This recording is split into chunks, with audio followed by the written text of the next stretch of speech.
Hello friend, मी राधिका तुमचं सर्वांचं स्वागत करते माझ्या एका मराठी यूट्यूब चॅनलमध्ये, ज्याचं नाव आहे शिव ब्लॉग. तर मी तुम्हाला आज दाखवणार आहे चाव्याची भाजी कशी बनवते ते. तर मी एकदम साध्या सोप्या पद्धतीने बनवली आहे.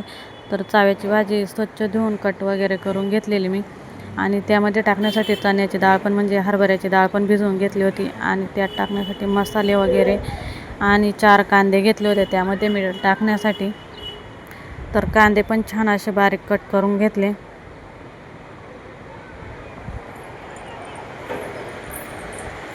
तर छान असे कांदे पण कट करून घेतले, लसूण वगैरे सोलून घेतलेला. तर त्यानंतर मग कांदा वगैरे कट करून झाला, आणि कढई पण गरम होण्यासाठी ठेवली होती मी गॅसवरती. तर कढई पण गरम झालेली, त्यामध्ये टाकलं होतं मी 2 पळी तेल.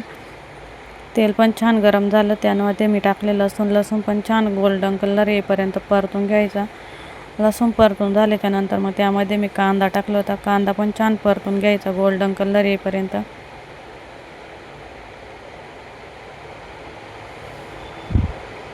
आणि कांदा लवकर परतण्यासाठी मी त्यामध्ये मीठ टाकलं होतं. मीठ टाकल्याने कसं कांदा लवकर परतला जातो, त्यामुळे.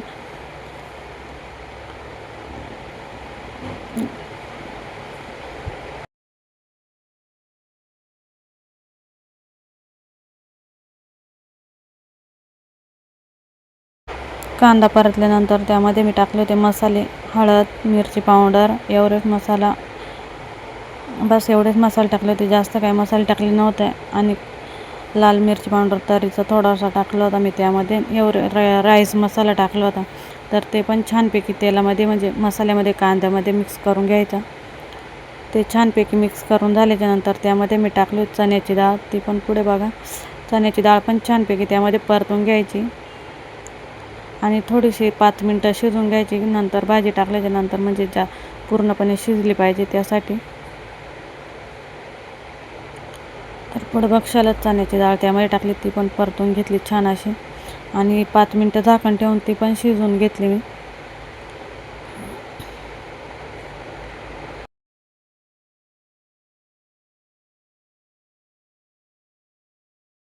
छान शिजली होती, बघू शकता तेल सुटलेलं.